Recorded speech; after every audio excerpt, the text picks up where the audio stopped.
দেউতাৰ প্ৰডাকশ্যন ক'লে ছোৱালী এজনী লাগে মায়ে মানে পিছত সুধিলে তেনেকে এনে আৰম্ভণি ঘৰতে নেপটিজম বুলি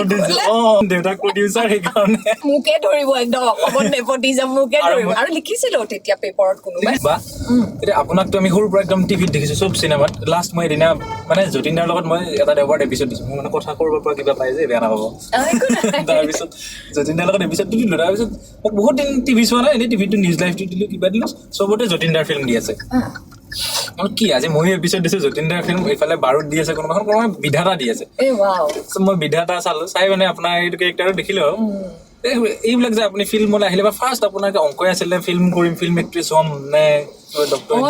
নাছিল একদম নাছিল জানা মানে মই ভাল পাওঁ কাৰণ মই নাচি ভাল পাওঁ মই 4 বছৰ বয়সৰ পৰাই মঞ্চত নচা আৰম্ভ কৰিছো বিহু তাৰপিছত ভাৰত নাট্যম শিকিলো ভাৰত নাট্যমত বিশাৰদো কৰিলো মই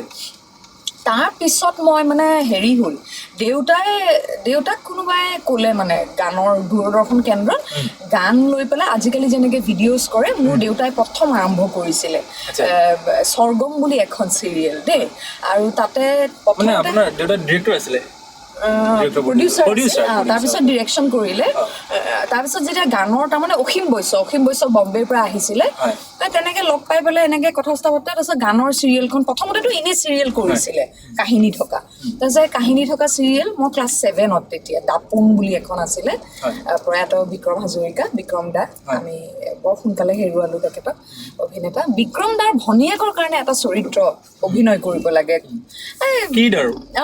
8-9 মানৰ ছোৱালী এজনী লাগে মেট্ৰিক পাছ কৰিব আৰু তেতিয়া ডাইৰেক্টৰ চাৰুকমল হাজৰিকা দা আছিলে ঘৰত দেউতাৰ প্ৰডাকশ্যন ক'লে ছোৱালী এজনী লাগে 9-10 মানত পঢ়া মই 7ত মই কিবা ওলাই আহিছিলোঁ মায়ে মানে পিছত সুধিলে চাৰুদাক না আমাৰ মুন্নিয়ে কৰিব পাৰিব নেকি মুন্নিয়ে তাৰপিছত চাৰুদাই ক'লে হ'ব পাৰিব তাই তাৰপিছত সেই তেনেকে এনে আৰম্ভণি ঘৰতে আচ্ছা ঘৰতে বুলি ক'লে ইচ্ছা এইটো শব্দ সেইদিনাখন হেৰি আৰু এটা শ্ব'ত কৈছো নেপটিজম বুলি দেউতাক প্ৰডিউচাৰ সেইকাৰণে মোকে ধৰিব একদম অসমত নেপটিজম মোকে ধৰিব আৰু লিখিছিলো তেতিয়া পেপাৰত কোনোবাই নেপটিজম ৱৰ্ডটো ইউজ কৰা নাই কিন্তু মানে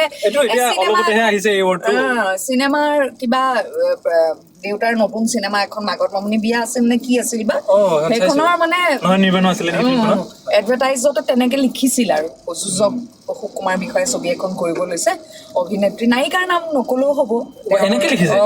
মোৰ পুৰা মনত আছে নায়িকাৰ নাম নকলেও নিশ্চয় আপোনালোকে ধৰিব পাৰিছে মানে মূল চৰিত্ৰত অভিনয় কৰিব বৰ্ষাৰাণী বিষয়া তেখেতৰ জীয়ৰী ঠিক আছে আৰু বা যি হওক দাপোনত আৰম্ভ কৰিলো তাৰপিছত স্বৰ্গম কৰিলো এংকাৰিং কৰিলো স্বৰ্গমত নাচিছো চাইড ডান্সিঙো কৰিছো আৰু এংকাৰিং কৰিলো তেতিয়া খুব পোষ্ট কাৰ্ডৰ যুগ আছিলে তাৰ পোষ্ট কাৰ্ড মানে আমি কওঁ আৰু আপোনালোকৰ যদি ভাল লাগিছে অনুষ্ঠানটো আপোনালোকে আমাক জনাব খুব পোষ্ট কাৰ্ড আহে একদম ইমান ভাল পায় মোৰ এংকাৰিং লগতে আমাৰ বুবলুদা বুলি এজন আছিলে মোৰ দাদাৰ ফ্ৰেণ্ড আমি দুয়ো কৰিছিলো তেনেকে লাহে লাহে এনেই কৰো তাৰপিছত কোনোবা ঢুকালে এইটোৱে সত্য জিমি এইটোৱে সত্য কেতিয়াবা ভাবি এনেকুৱা লাগে এইটো লাগে সিটো লাগে এদিন যে চব এৰি থৈ গুচি যাম চাম কেনেকে লগে সেইটো গম নাপায় যিমান ফুল দিলেও যি দিলেও একো নাই আৰু যি থকা কেইদিনতে যি আছে কৃষ্ণ তাৰপিছত আৰু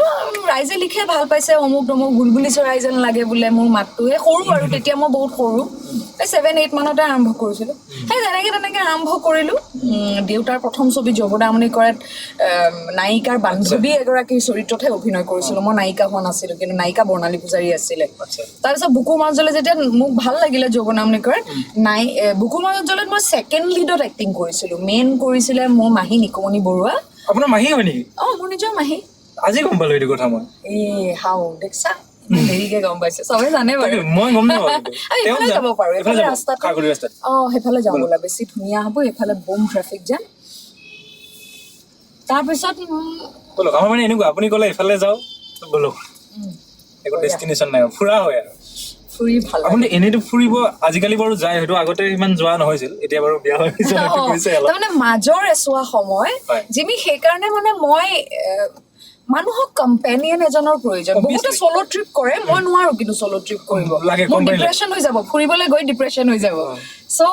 মই ফৰচুনেট যে